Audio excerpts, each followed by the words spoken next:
Mid-Canada Fasteners and Tools has been the place to shop for your industrial needs for over 20 years. Carrying the tools you need to get the job done from the brands you can trust, Mid-Canada Fasteners and Tools has you covered.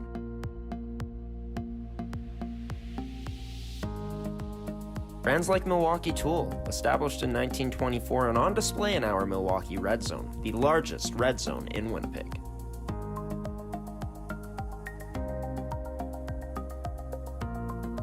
With construction workers and tradespeople in mind, Mid-Canada Fasteners and Tools is your one-stop shop for all your industrial needs. So come on down to our Winnipeg store location today, located on 1557 King Edward Street in Winnipeg, Manitoba.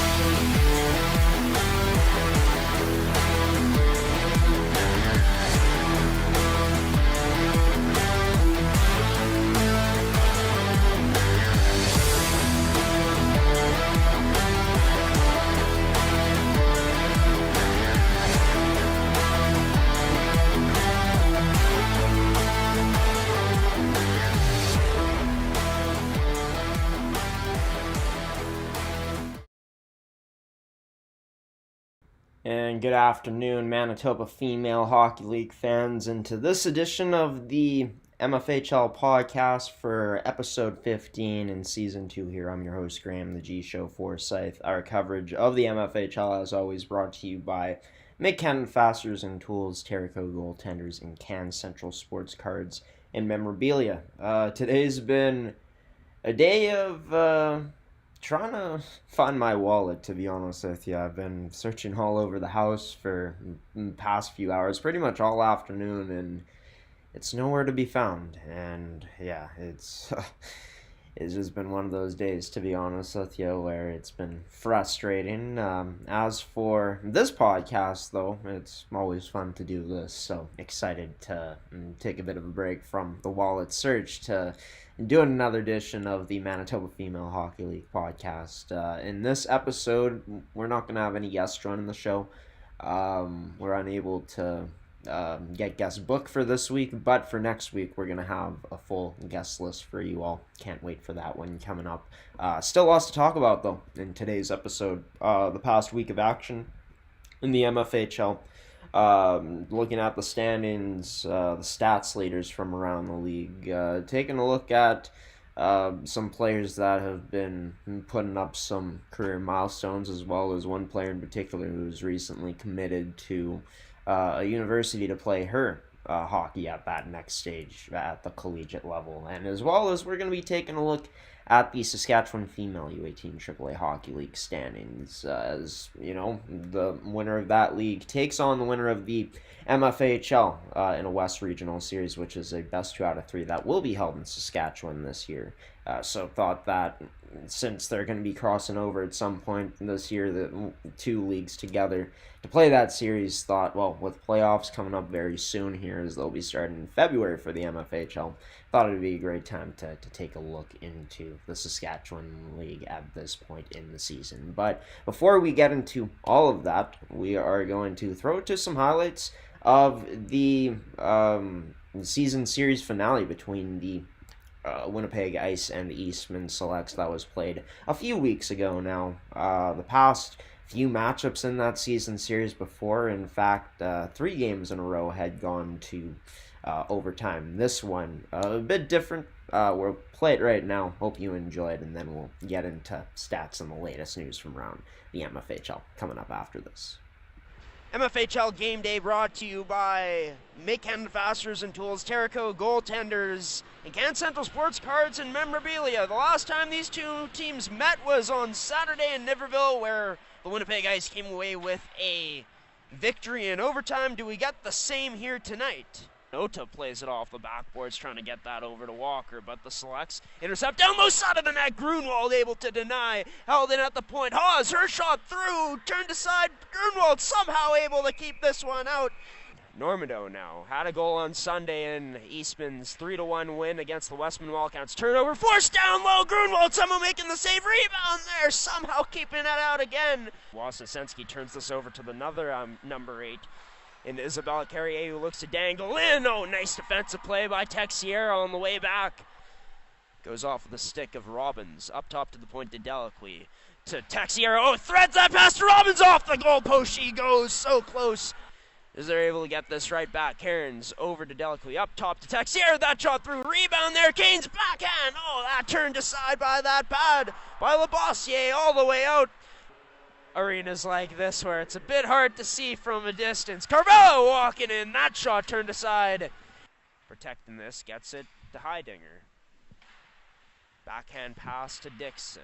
To Rigaud. Vader. Her shot blocked there by Lazarenko. Cairns tries to ship it past Lexi Remillard and does successfully. Cairns look to load up to shoot but continues to protect it outside. Plays it to the slot for number 4 in Moisey. Moisey backhands this on net. Trying to break through, draw first blood in this game. A pass off the boards misses. Chloe Carrier, that pass into the slot. Now Jones unloads. Short-handed, turned aside by Labossiere. Now this stretched out by the Eastman Selects, trying to go back into the middle. But that pass cut off by the Ice. Now the Ice play this up, looking for an opportunity, trying to go to Chablik, and tight scores!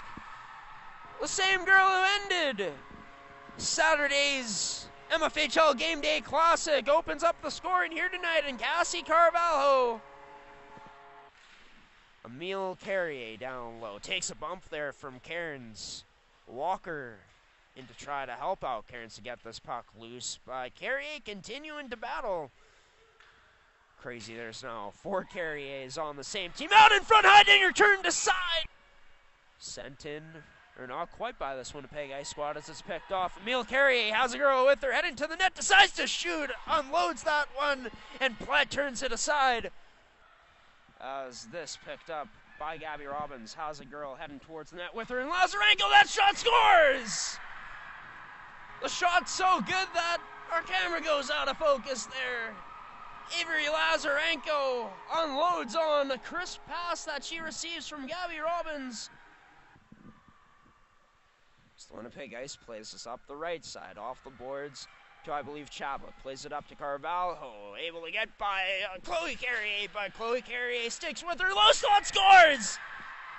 This top line coming through again for the Winnipeg Ice. As Hallie Chablik gets to prime real estate and makes no mistake with that shot. It's a nice feed by Cassie Carvalho from down low. As the Winnipeg Ice almost out of another penalty kill here. Maybe not. That shot down low, rebound there, but Heidinger can't come away with it. Had her stick taken away to the body of a Winnipeg Ice player. That now taken away from number 19 and Hepner. That's now Aaliyah Texiera coming in down the right side, turned aside. They've had their chances on net. They just haven't been able to capitalize. So they'll pull the goalie as well to give them some extra help. A 6-on-4 here now as that shot turned aside. Plateau, rebound, scores! A fortunate bounce for the Eastman Selects goes off of, I believe, the right arm of number 16. Is that number 16? No, number 18 in Delaney Rigaud. The Selects' leading goal scorer is Chloe Nicholas. Tried to get back on it. It's played up. Wasdesensky heads to the net. Oh, huge save there by the stick of Normando with 17 seconds left. Normando being held in the corner there by Kate Cairns. Up to the boards to Hepner. Blocked by Normando again. 2 huge blocks there by number 11, but it won't matter that much for Eastman in terms of them trying to get back to win this game as they fall for a second game in a row against the Winnipeg Ice. As that makes it your final here tonight, MFHL fans. And with that victory, it continued a winning streak at the time for the Winnipeg Ice that they've held up. We'll take a look at the Week 12 scores here. As, yeah, you could take a look here. Well, for the Winnipeg Ice, actually, their most recent loss to the Winnipeg Avros. They were the ones that ended up ending that streak. But beforehand, you can see there a 9-0 win by the Winnipeg Ice.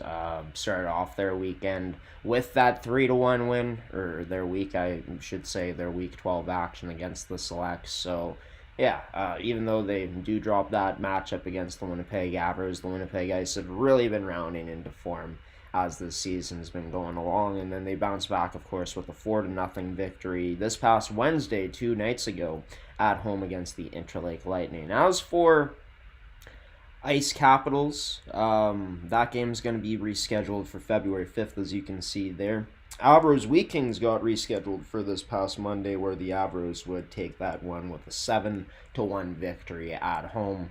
And for Winnipeg, they continue to put the pressure on the Eastman Selects for first place in the MFHL standings, with one game in hand on the Selects. That win also huge for the Avros, knowing that they were able to keep a 10-point difference between them and the Winnipeg Ice in that victory they had in the crosstown rivalry in the latest installment of that head-to-head this past Sunday. As for the Brandon Wheat Kings, they've been playing stronger and stronger as this season's been going along, and have gotten all the way up till 5th in the standings. If the playoffs were to start today, they'd be taking on the Yellowhead Chiefs in a best 3 out of 5 series in the quarterfinals. So as for this week coming up in the MFHL, it already started on Wednesday night, with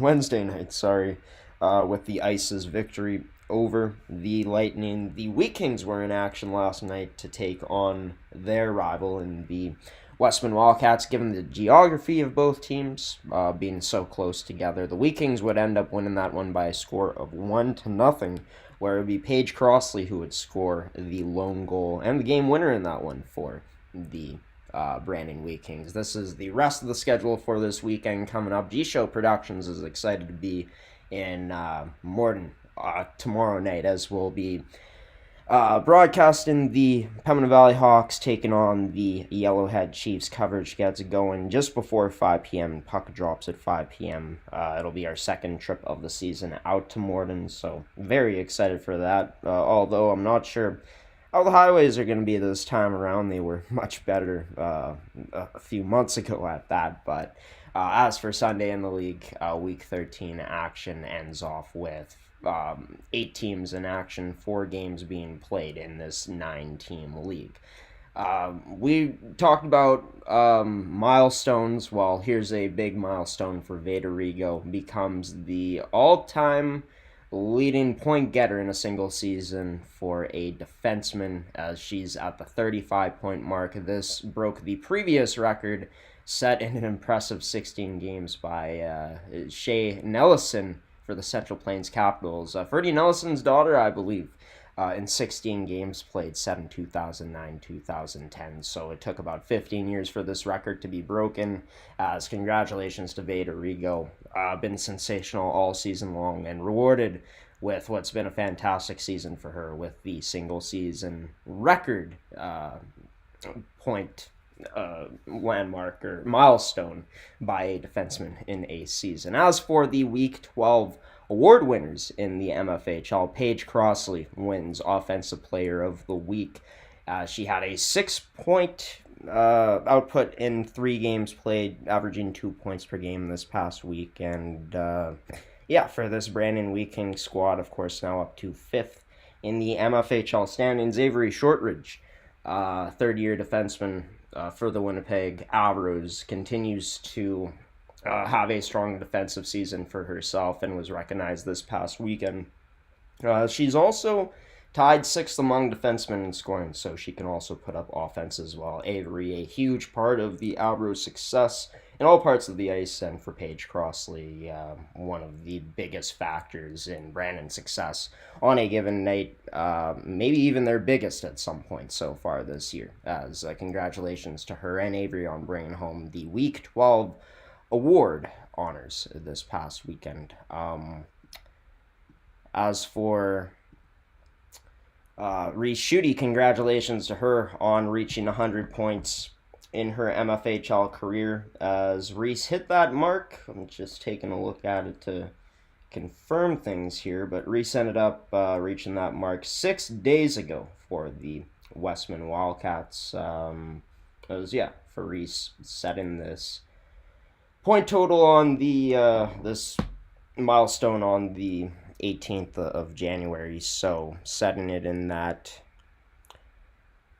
game that Westman ended up playing in against the Interlake Lightning, which was a 6-2 win for them. So congratulations to Ivy on the milestone that she set. 100 points is a big deal, especially with how little time that these players get in this league. 3, maybe even 4 years for some of these players. I know that Jessica Anderson's been playing in this league for quite a while as well, starting off as an underage player. But for Reese, congratulations to her on setting a career milestone. I'm sure a moment that she'll remember for a long time, setting 100 points. So we're going to throw it to a commercial break here, and then we'll be back to show you the points leaders from around the MFHL, as well as talking about the Saskatchewan Female U18 AAA Hockey League and showing you the standings from that league down in a different part of the prairies here in the country of Canada. Coming up next on the MFHL podcast, more stats from not only this league but the Saskatchewan League on episode 15, season 2, here on your home for MFHL coverage on G Show Productions on gshow.ca. Can Central Sports Cards and Memorabilia offers the widest selection of sports cards and signed memorabilia in the city.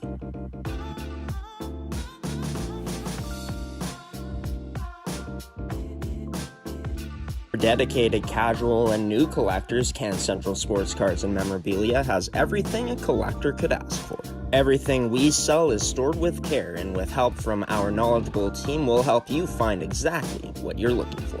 We carry Upper Deck hockey card brands like Series 1 and 2, the Cup, Ultimate, SPA, and plenty more. So what are you waiting for? Come down to Can Central Sports Cards and Memorabilia, Winnipeg's premier sports cards and memorabilia store.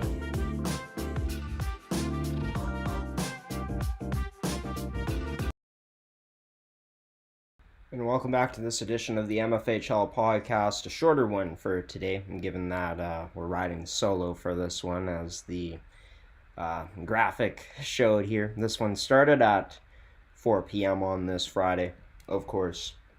Hope you guys are enjoying it up until this point. If you are, be sure to leave a like, subscribe, turn on notifications so you don't miss any future uploads of this podcast.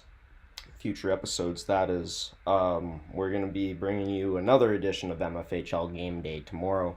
Our first of the week, of course, came on Wednesday night between the Winnipeg Ice and the Interlake Lightning, where the Ice won that one by a score of 4-0. We'll be broadcasting Pembina Valley, the Hawks, taking on the Yellowhead Chiefs tomorrow, which should be an entertaining matchup. Yellowhead's been really rounding into form as the season's been going along. They got some really good veterans on that squad, as well as younger players that have been chipping in. And then for the Pembina Valley Hawks, they got great top-end talent led by Jessica Anderson. The question is, will they be able to hold up against the Yellowhead Chiefs forecheck as that game goes along tomorrow? And can, the Brandon coaching staff match up with the coaching of Derek Tibbetts, as he's one of the best tactical coaches in this league. So I'm looking forward to seeing what Carissa Kirkup and her coaching staff has in store tomorrow for Yellowhead. And for Brandon, they got solid goaltending as well. That's been proven so far this year, whether it's Shannon Hees in net or their superstar in goal in Danica Averill. Averill, on paper probably gives them the best chance, but don't count Shannon Hees out as well. She's proven that she can get the job done at points so far this year. But as for the stats here in the Manitoba Female Hockey League, we'll see if we can pull them up. Yes, here we are. So the point leaders, Rio Pierre continuing her record-breaking season, as she's now at 70 points for the Winnipeg Avros. Taking a look at the amount of games that they have left to be played in this season, it's 5. So Rio, she could very well be the first ever 80-point getter in this league, already the first ever 70 and 60-point getter in this league. It's just been quite a season that number 9, the second-year superstar for the Avs, has put up, and we're just all witnessing the greatness. Sit back and enjoy it, folks, because we may not see a season like this again for a long time. Izzy Mann, Ivy Perkin, both in the top 3 in the point leaderboards. Reese Schutte as well, jumping up back into the top 5 there, as you can see. The goaltending leaders, Isabelle Labossiere, been getting a lot of starts lately, as Addison Tomes has been missing time with an injury. She's up to 13 wins on the season, still at those 3 shutouts. Adriana Almeida has been sensational too this season. You can see, once again, been saying it time and time again this year, but the Avros and the Selects, big part of their success outside of their offense is, of course, the defense, and a big part of that has been the goaltending that they've received from their tandems. Claire Merckx also in the top 5, still tied 3rd with Tomes in wins, as you can see there. As for the goal leaders, it's Rio on top. Things have tightened up below her, though. A two-way tie for 2nd between Perkin and Delaney Rigo, and then Jessica Anderson and Izzy Mann tied 4th in goals there with 17. Assist leaders, top 2 remains Avros players in Pierre and Nolgren. Veda Rigo right behind Nolgren with 25 assists there. Izzy Mann and Reese Schutte rounding out that top 5 in our stats, brought to you by Mid-Canada Fasteners and Tools. Congratulations to Celine Wozny on committing to the Nipissing University Lakers, joining her teammate Amy Liberty, who also commits to that university for her future in the sport of hockey. Congratulations to Celine Wozny on being the latest Avro to commit to this university. She'll be joining her teammate Liberty Amy next season, of course. MFHL commits, we're going to bring you more and more of these as time goes along here on the MFHL podcast. As for the Saskatchewan Female U18 AAA Hockey League, this is a look at their standings and some notable teams at the top that have, been consistent year in and year out. When we're talking about the Regina Rebels and the Saskatoon Stars, both teams are top 3, and Saskatoon, the hottest team in the league right now, with a 7-game winning streak that they're currently on. But it's been Battleford's that has been the best of the best in this league so far. Not only do they got high-powered offense, but they back that up with smothering defense as well. And I think when you take a look at their offensive output, it started with a player in Danica Duro, who leads that league in points with 40 in 20 games played. They got depth. They got great goaltending as well. And this is just a really well-built Battleford's team, one of their best in years, in what's been a season with many ups for this team. It's going to be interesting to see if they can carry it over into the playoffs, of course, in this league, with a lot of seasons still left to be played. The Weyburn Gold Wings, they're usually near the bottom of the standings, as you can see there. Bottom feeder team this season, again, 2-14, 2-2 with 12 points. Quite a ways behind Notre Dame in the standings. For the Notre Dame Hounds, this is a team that we've seen, in certain years where they've been able to be near the top of the standings. This is a team that actually ended up going to the SO Cup, defeating the Westman Wildcats back in 2021-2022. So a bit of a dip in their program throughout these past few years has led them to a 5-11-1-2 record, of course. As for the playoffs in this league, so we'll take a look. I believe one of the teams ends up not making it, as they'll have 6 that end up playing for, that chance to end up making it to the finals. Actually, I believe the first place team ends up getting a bye through, so right now Weyburn would have that bye, but In terms of teams like Swift Current, too, a team that's been near the top of the standings before, they're middle of the pack so far this year, alongside with Prince Albert. But when taking a look at Battlefords, this is a team with 2 goal scorers with over 10 goals. Duro with 19, Annika Aspas with 13, and then the rest very well balanced. A few players have 8. A bunch of players have 4 goals as well. And when we take a look at the goaltending, 945 save percentage for Cypress Clausen and a 930 save percentage for Mackenzie Seth. So very balanced overall. Another thing that's interesting about the Saskatchewan female U18 AAA Hockey League is that they're not bound by catchment areas, so there's no restrictions of who can play where. Any player can play in any area. So yeah, Battleford's probably, going to have to do some more research into it, but an experienced team that goes out and probably gets a lot of high-end talent that comes into their group this season, right? We'll do more research into them. The final thing I'll leave off with that I think, in a way, could help benefit, the winner of the Manitoba Female Hockey League. There's so many great players in Saskatchewan, but striker. Just trying to remember her last name off the top of my head, too. Striker Zablocki is who it is. I was just trying to remember her last name, but this is the best, probably, youth hockey player in all of Canada right now. That's not even playing in Canada. She's playing over in the States for the Bishop Kearney Selects 19 EU AAA team.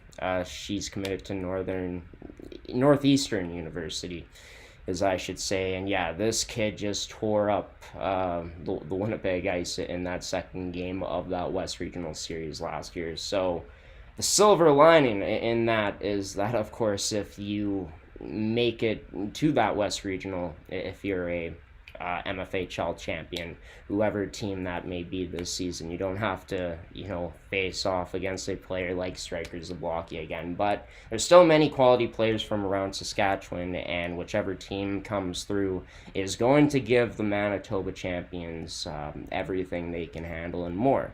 Because let's not forget, as good as the MFHL teams have been, it's been quite a while since we've seen representative from this league, a team, make it through past the West Regionals to play in the ESO Cup. I don't believe it's happened since the mid-2010s. Hasn't happened in this decade yet. It's been the Saskatchewan teams that have owned the champions in the MFHL. Will that change this season? We'll find out as our road to the West Regionals continues here on G-Show Productions on the MFHL podcast from here on out until we get to the West Regionals, of course. But yeah, this is going to do it for this edition of the MFHL podcast. We're going to take a transition, and I'll be back for some final words on this edition of the show.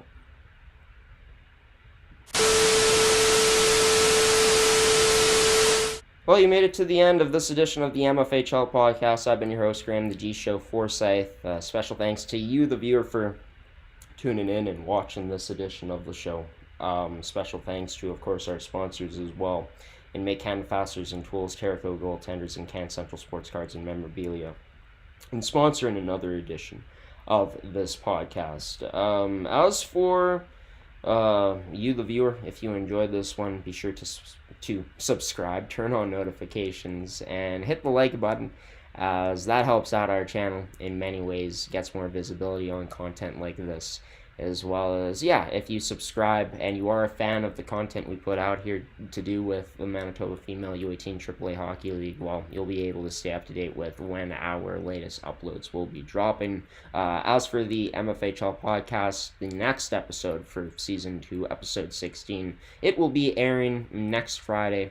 Full guest list will be revealed a few days before on our social media pages, as well as on our website at gshow.ca.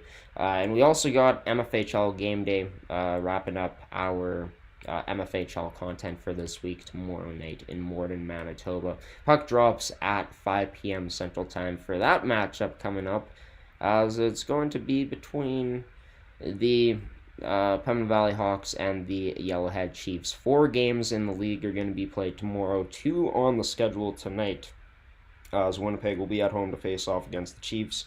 Should be an entertaining matchup there. Lightning against the Hawks down at the Veterans Memorial Complex. If you're in the area of any of those games tonight, be sure to check them out. Go down to the rink. Should be some high-level hockey coming your way. As for how the standings look heading into Week 13 here, the Eastman Selects look to hold their position up in first place. The Winnipeg Avers looking to change that. The Ice, the Chiefs, and all the teams behind them looking to play catch up and boost their point totals as this regular season going to be coming to an end soon here, folks. 32 games on the schedule this year, more than there's ever been played before in the MFHL. But we're slowly coming to an end of it, and playoffs will be here before you know it. And this is the place where you want to stay up to date with all the news surrounding the league, the players' stories, everything you want to hear leading up to the playoffs. We'll have it here on the MFHL podcast, the official podcast of this great U18 AAA Hockey League, the best Manitoba female hockey league in the province, to be honest with you, and can't wait to talk about it more coming up next week. Until then, I've been your host, Graham the G Show Forsyth, waving so long, giving you a peace out, and wishing you all the best this weekend, hoping you all stay safe and enjoy the great hockey coming your way, as well as being able to stay warm out there. Until 7 days from now, folks, we'll see you again for episode 16 on season 2. Take care, everybody.